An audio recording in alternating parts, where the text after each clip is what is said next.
Welcome to the self-management module, and thank you for your commitment to moving through this process. CASEL defines self-management as the ability to effectively manage one's emotions, thoughts, and behaviors to achieve goals and aspirations. It involves building resilience, fostering positive relationships, and enhancing academic and professional success. These self-management skills must be explicitly integrated into your classroom practices to create equitable learning environments. Incorporating picture books from the Welcoming Library Pine Collection into your classroom offers a powerful way to teach and enhance self-management skills. The immigrant and new generation characters in these stories navigate and manage complex emotions. Many of these characters leave home, family, and the culture that surrounded and defined them. They are often adapting to new culture, inhabiting a new language, and being confronted with parts of their identity that were never before made salient. Revisiting an earlier example, immigrants from Africa can face a new reality, finding themselves labeled as Black after a lifetime of having a skin color that was unremarkable. Altogether beautiful, but unremarkable. Suddenly, they have to negotiate assumptions and biases about and against the Black community in the U.S. An individual's journey often involves navigating a complex blend of emotional, physical, and mental challenges. Managing stress, adapting behaviors, maintaining physical well-being, forming new relationships, and meeting various expectations are all integral parts of this process. Whether through migration or other significant life changes, this combination of challenges and achievements reflects the broader experience of personal development and adaptation, requiring resilience not only emotionally, but also mentally and physically. These self-management stories are compelling models for all of our students to build their own emotional strength, their own resilience. If there was one reason we are doing this work with Welcoming Library books, it would be this. While we are inviting you to use these immigrant stories as models of resilience, we cannot overemphasize that immigrants can develop resilience at an intense emotional cost. If you find yourself fortunate enough to be educating newcomer students, especially refugees or asylees, do not ask them to share their stories. Do not single them out as an example of resilience. It's important to remember that some of these stories may contain and can activate hidden trauma. Let the books in the Welcoming Library be the guide for students to explore their own story in their own space and in their own time frame. Reflective Opportunity 1. Read the picture book Wishes, spending particular time with the illustrations. Students of all backgrounds each have their own journeys and go through so much. Journal about the line from the book, "And I wished I didn't have to wish anymore." How does this connect to your students' needs? How does it reflect the obligation you feel as an educator navigating their needs? Reflective Opportunity 2. Read Stepping Stones, A Refugee Family's Journey. Muan Tivan, the author of Wishes, said in the introductory Pine video, "I think Wishes, and other books like it, remind us of our common humanity. And I hope that it will motivate some of us to do what we can, when we can, to make the world a little safer, to make the world a little kinder, to make the world a little fairer for everyone." Outside of the great definition provided by CASEL, this may be the best description of self-management. This family's departure from their home is so heart-wrenching that all the objects surrounding the family feel their pain. The night, the bag, the light, the clock, and other objects want a gentler outcome for the family, as do I, as does every reader. The book, in both text and illustration, is a masterwork in the power of picture books to build empathy. Be prepared for the book to open big feelings for your students, colleagues, and for yourself. The creation of the book Stepping Stones began not with the story, but with the art. Nizar al-Badir's rock sculptures are temporary. He pulls together an image and gathered stones, and then dismantles the image to create another. Like the life of refugees, his rock sculptures are transitioning, changing, and reimagining themselves. This family's journey holds loss after loss. That family, our students, can be resilient, but that resilience can come apart as fast as Nizar dismantles his sculptures. And like his sculptures, student resilience will need to be built and rebuilt stone by stone. This is our collective work, to provide our students with the self-management tools to rebuild and reimagine. As we help grow the self-management skills of students in our classrooms, we are growing ourselves. One of the most challenging paths we find ourselves on as educators is recognizing and managing the impact of our good intentions on students' social emotional growth. Practicing self-management helps us understand that our intent as educators can sometimes have a negative impact on our students. For example, if you invite a student to share the story of their journey, your intention may be to learn more about them, to start to build a relationship. Many teachers find that positive relationships in the classroom are a key to successful learning. But the impact of your question may activate the pain of relocation. In the case of refugees and asylees, the events that may have forced relocation may be something that the child is still grappling with. Inviting students into conversations without first considering the impact can unintentionally leave them feeling left out. As educators, we can be caught in a "that's not what I meant" scenario. This is a self-management challenge for all of us. An educator's ongoing and visible work to align intentions with the impacts they have on their students serves as the model for the intentional conversations their students will have in their own lives. Because like you, your students' everyday voices and choices impact others. To create more inclusive and culturally responsive environments, it's essential to patiently listen and observe instead of asking invasive questions.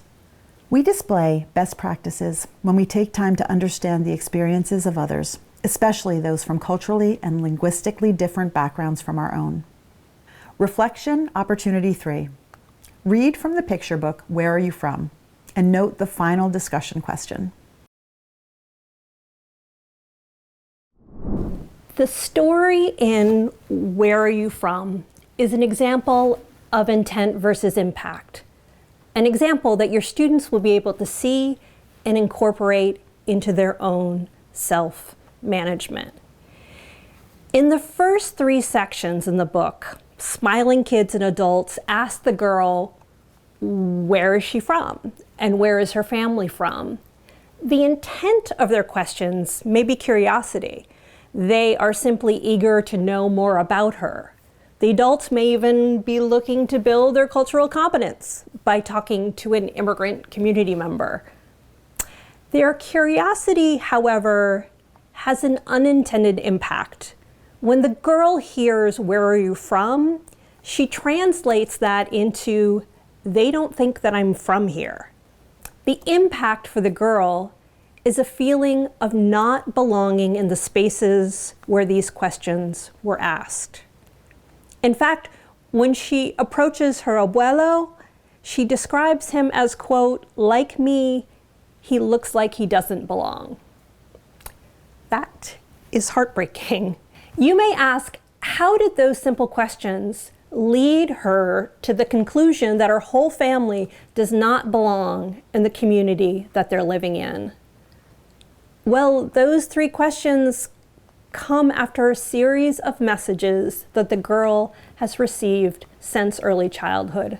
Those messages have told her that the color of her skin and the birthplace of her parents and grandparents are other, are minority, are immigrant, and are in some spaces unwelcome. Intent can have a negative impact when you do not understand who you're talking to and how they have experienced exclusion. Abuelo's answer to "Where am I from?" is one of the most beautiful things I've ever read. And while I'm so happy the girl got to hear it and heal from it, she should not have had to hear it under duress. Her lack of belonging is our problem. We are responsible. It's imperative that we combat exclusion and not cause harm by an ignorance of our impact.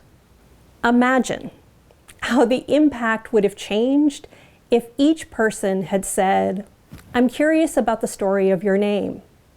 Reflective opportunity 4. Use the same different connect engage exercise from the Reimagining Migration social and emotional thinking routines. Consider invasive questions and the way they show up when you're not aligned with your own cultural competence and cultural humility. When making efforts to connect with new arrivals, multilingual or BIPOC individuals, it's important to be mindful of your words. Sometimes what we say may not be received as we intend. If someone doesn't respond positively to something you view as a compliment or an innocent question, it's crucial to avoid defensiveness, pause, and work to understand their perspective. For instance, when I arrived in the United States, people often commented, "Wow, your English is so good." While I meant it as a compliment, it was offensive because I had attended school in an English-speaking country and had been fluent in English for a significant part of my life. English is spoken and taught in various countries worldwide. It's important to recognize that immigrants are not a monolith. Many come to this country with diverse culture experience and speak multiple languages. As I previously stated, it's important that you remain open to your students' needs and not act defensively. If you unintentionally make a comment that negatively impacts a BIPOC student, get grounded in the fact that students may have previously encountered microaggressive or racist comments, and that your comment or question has activated them. When a student explains why something you said is offensive, take accountability, apologize or repair, and then clarify your intent. It's crucial that we all learn from our experiences and avoid repeating unnecessary mistakes in the future. We cannot call immigrant, BIPOC, unhoused, trauma-impacted, or any other group of students facing significant challenges resilient without acknowledging that the resilience has come at the cost of managing a great deal of stress. Using immigrant and new generation characters found in the Welcoming Library, we can identify ways that characters respond and use stress management as inspiration. The books provide opportunities for educators and students to explore and reveal different ways we can each process emotion for more positive outcomes. This approach supports individual growth and contributes to closing the achievement gap by ensuring all students have equitable opportunities to thrive. Reflective opportunity 5. Read Bao Phi's picture book, My Footprints, and spend some time with the book and discussion questions. The more time you spend, the more you will discover. In your journal, consider how to use Thuy's behavior of taking on the characteristics of animals to sketch out a lesson on stress management. I had to take this opportunity to talk about another Bao Phi book, the Caldecott Honor Book, A Different Pond. Non-immigrant students have established deep emotional connections to the story. Immigrant students also, but non-immigrant students have developed these amazing connections. The book depicts the rush, worry, and pride of parents working multiple low-wage jobs. And it shows the agency of a boy who does whatever he can to spend both time with his father and to be helpful to his whole family. Reflective opportunity 6. Read A Different Pond and sketch out a classroom dialogue about what responsibilities your students hold at home. In A Different Pond, the main character is a boy who rises hours before the sun comes up to go fishing with his father. He helps his father carry gear down the hill in the dark, builds a fire with one match, triumphantly unhooks the catch, and takes great pride in helping bring food to his family's table. As an educator, I see him demonstrating perseverance, responsibility, respect, creative problem solving, self and social awareness, risk-taking, curiosity, sensitivity, great powers of observation, and pride, not only in a job well done, but in hearing his mother remark on his ability to learn quickly. I also recognize that this boy's father had taken on a second job. I see that even with the added income, the family is dependent on the early morning fishing, and that older sisters and brothers who are still in school themselves are responsible for his care while his parents are at work. The ways this boy demonstrates agency and self-determination to contribute to his family are remarkable. It is likely that the same hardworking student, like the one depicted in A Different Pond, is sitting in my classroom right now. They may be tired or inattentive because they're thinking about the delicious catch they have waiting at home. They may even be reluctant to participate in my classroom because of a kid at school who said their dad's English sounded like a thick, dirty river. I can support the agency of students who carry invisible responsibilities while respecting their privacy. By fostering an inclusive classroom where trust, respect, and open communication are the norm, I ensure that all students are seen through an equity lens. Since students have diverse strengths and needs, academic and community support must be tailored to each individual. It's my responsibility to continually educate myself, stay current in my pedagogy and cultural awareness, and encourage students to practice self-advocacy. At the same time, I must remain curious and open-minded to fully recognize and appreciate the diverse strengths my students bring to the classroom. Bao Phi's book helps me understand that agency, self-determination, and the personal and collective goals of the students and their families in my classroom may vary widely. What I may identify as a communication barrier may be a barrier of time for some families. Tweeby, the illustrator from the book A Different Pond, talks about the different ways that effective school environments are those that recognize and celebrate the unique identities and strengths of all individuals. In her book talk on the I'm Your Neighbor Books website, she talks about the lack of mirrors in the books at school when she was growing up and the ways it left her vulnerable to teasing. Educators who aim to foster growth and innovation won't be successful unless they can recognize the often invisible responsibilities and stressors placed on our immigrant and new generation families. We recognize that agency and self-determination empower students to take ownership of their learning by making choices and actively participating in their education. To support a student like the boy in A Different Pond, it's important to create a classroom environment where students can authentically engage through their agency. This approach fosters the development of their unique strengths and identities.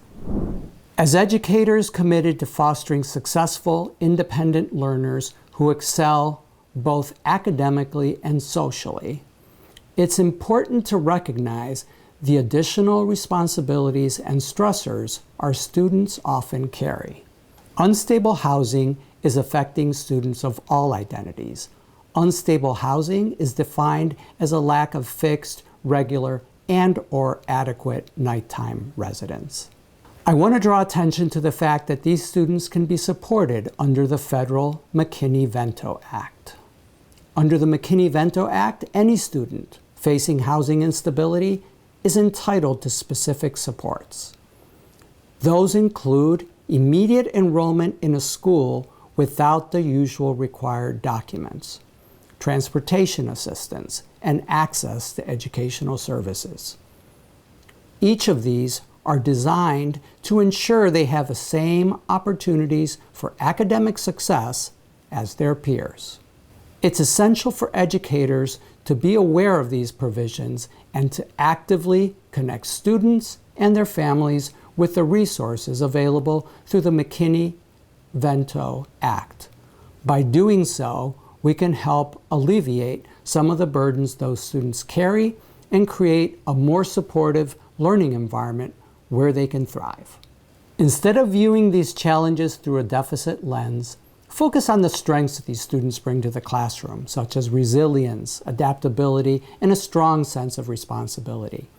By acknowledging and nurturing these attributes, educators can enhance students' self-efficacy and self-management skills.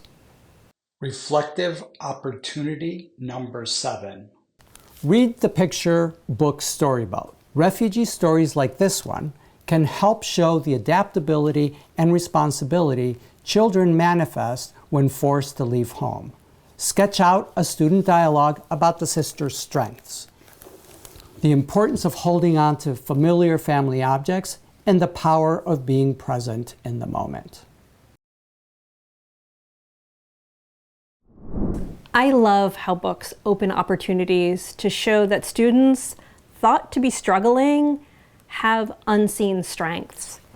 Many welcoming library books contain the picture book, My Friend Jamal, a book about a cross-group friendship between a Somali first-generation student and a long-term white student. It is now quite sadly out of print, otherwise it would be in your welcoming library. So a welcoming library can be borrowed from I'm Your Neighbor Books for a month by any classroom nationwide at no cost. So a few years ago, it was borrowed by a summer school administrator who dropped it off in a classroom of up-and-coming third graders. The teacher, who had never seen or read a story about a Somali child, let alone an East African child, gathered her class and read from My Friend Jamal. When she read from this spread, a student raised his hand. Going against all of her read aloud rules, the teacher stopped her reading to call on him. Why? Because this multilingual student had not spoken during lessons, nor had he spoken to his classmates all summer long. When called upon, he said, "You did not read the whole page."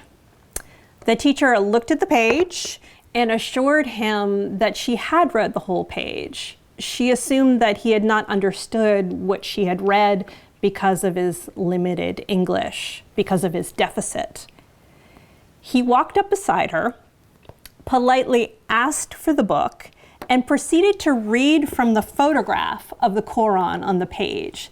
Now, his mastery of the Quran was so exceptional that he completed the passage even though the photograph of the Quran is cut off. 2 other Muslim students in the class knew the boy had just exhibited a mastery of the text. They started to applaud. Then the other students joined in, and soon all the kids were on their feet cheering for the student. That is breaking the deficit lens. That is showing the strength of a dual identity that so many of our students have. And the on-the-feet applause, that spontaneous and generous response to the Somali students' stellar literacy skills remade the classroom. And we can assume remade the Somali students' sense of belonging. In Louise El-Yafori's excellent text, Restoring Students' Innate Power, Trauma-Responsive Strategies for Teaching Multilingual Newcomers, you will find methods, strategies, lesson planning ideas, and templates to use in your practice to help you recognize, build, and restore your students' strengths and power. Having been both a classroom teacher and a multilingual teacher, Louise's perspective on trauma and restorative practices is for all teachers, not only those who teach newcomers. Do yourself a favor and pick this one up. Here, Louise generously shares her 4 R's of self-regulation. Practicing this technique with your students is a perfect way to solidify your commitment to accessing and growing your own self-management and building these essential skills in your students. Here we go. Let's talk about the 4 R's of self-regulation. If we talk about self-regulation or having agency over one's internal locus of control, we can loosely divide those strategies into 4 main categories: root, resource, reach, and reduce. When we talk about rooting down, we're talking about grounding ourselves into the present, into the now. There are lots of ways to do this. One of my favorite is shoulder and torso grounding. We can literally push our shoulders into the earth as we can hold our hips and push our hips down into the earth. And we can take breaths while we do that. This very physically plants ourselves into the earth and reminds us where we are. Strategies like search the room are great for grounding as well.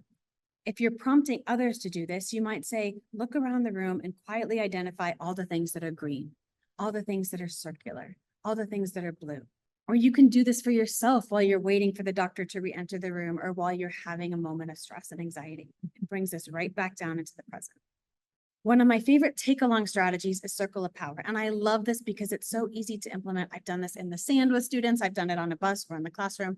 What we do is draw 2 concentric circles.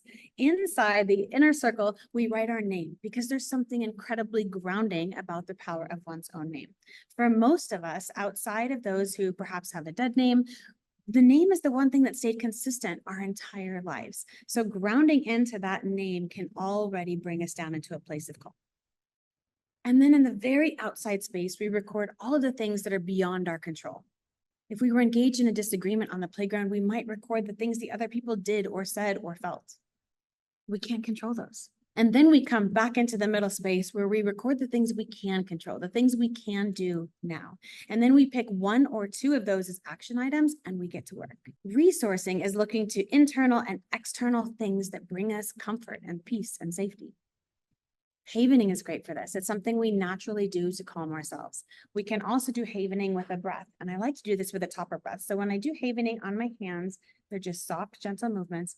If I incorporate a breath, then when I get to the top, I'm going to take a breath. If I incorporate a topper breath, I'm going to breathe. And then when I get to the top, I'm going to take an extra little sip of air. So it's going to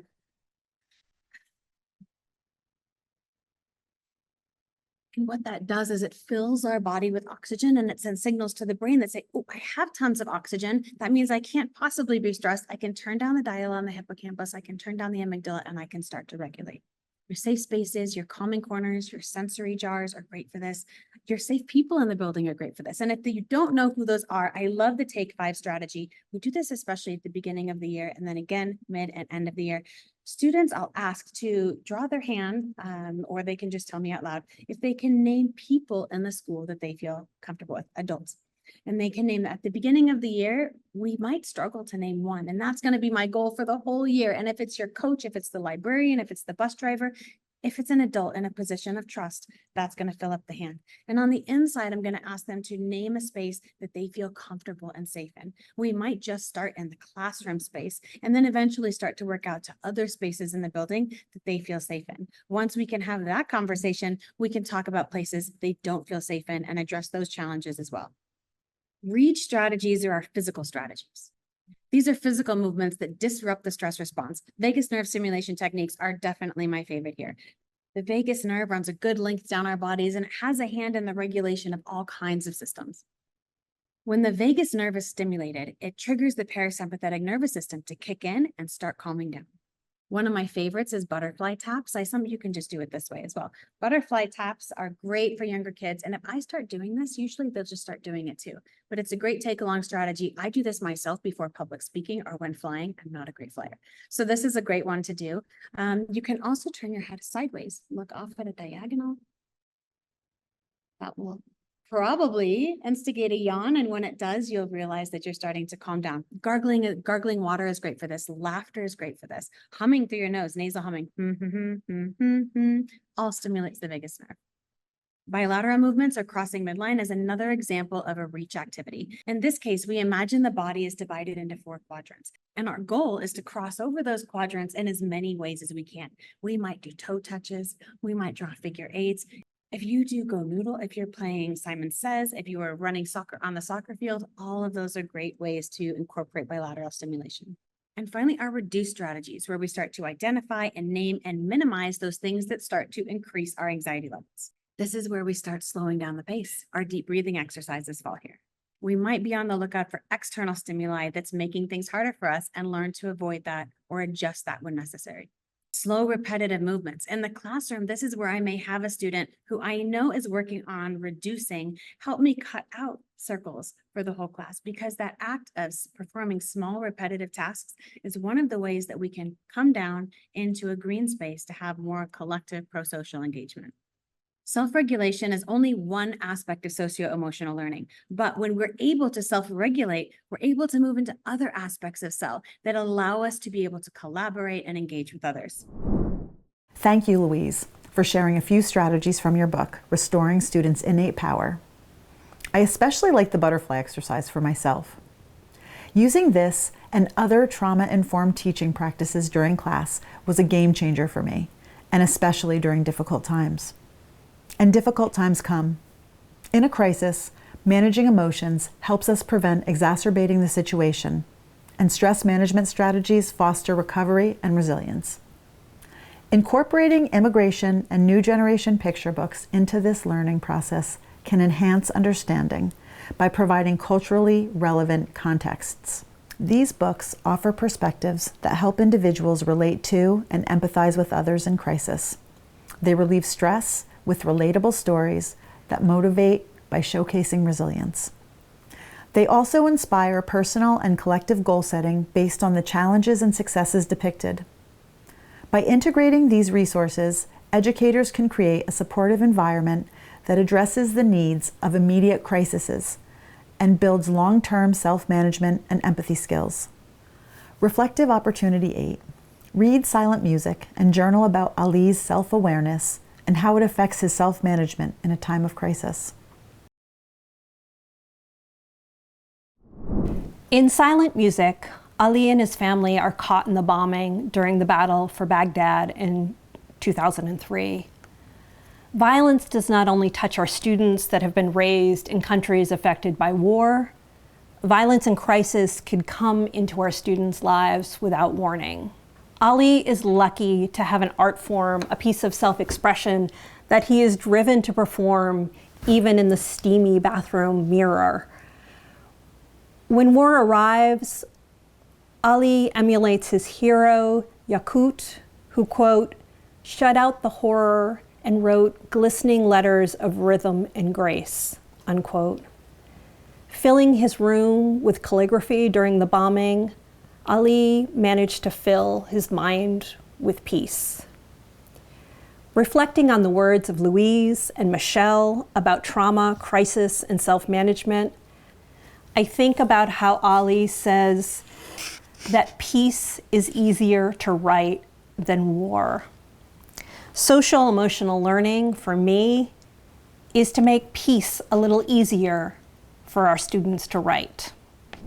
Compassion is essential and must be incorporated into your own self-management as educators. Compassion, as defined by CASEL, involves understanding and addressing the unique emotional and psychological challenges faced by our students. It involves providing supportive environments where students can manage stress, express their emotions safely, build resilience, and support their journey toward academic and personal success. Stories build compassion for one another, and stories in service to self-management can build self-compassion too.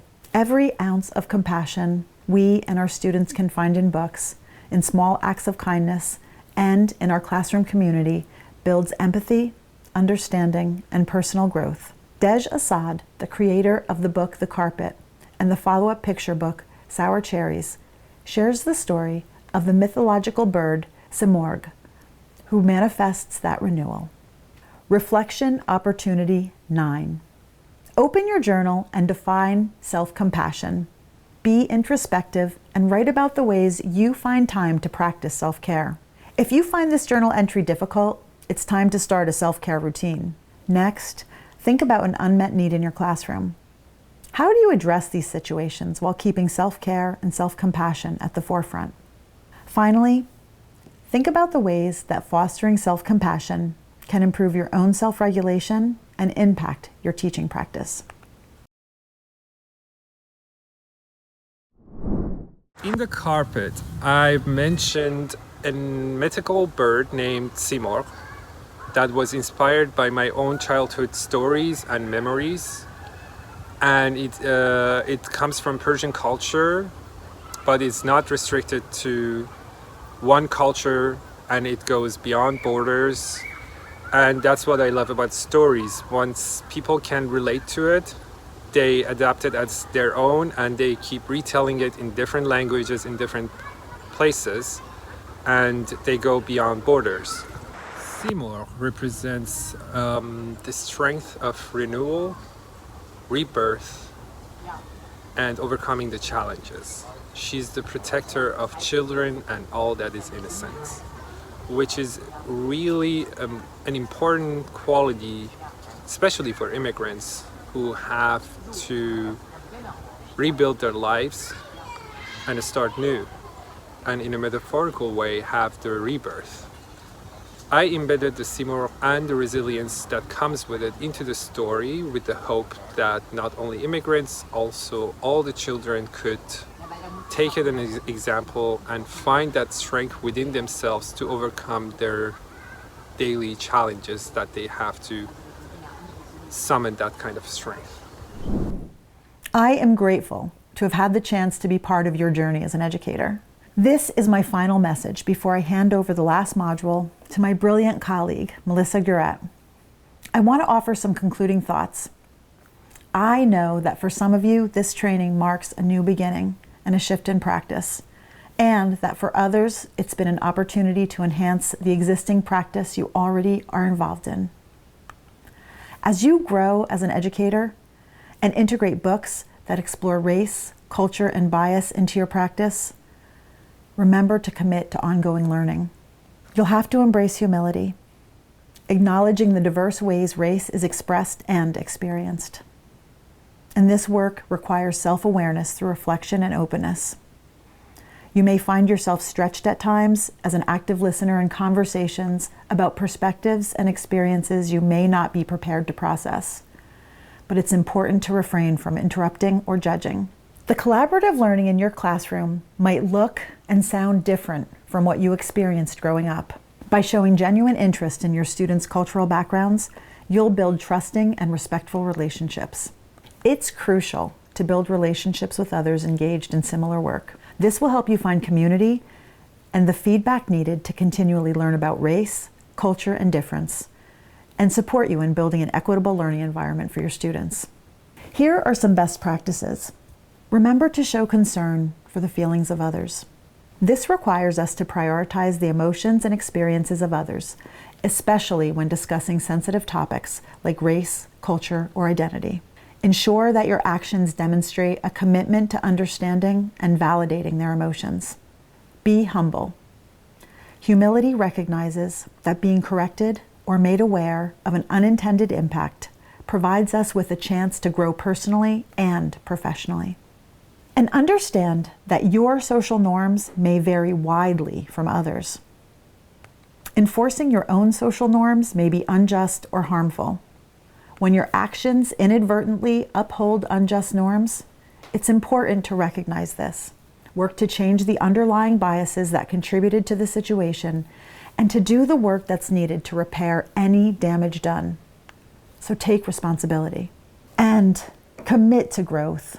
Developing understanding involves continuously learning from your experiences and applying that knowledge to your practice to become more culturally responsive in the future.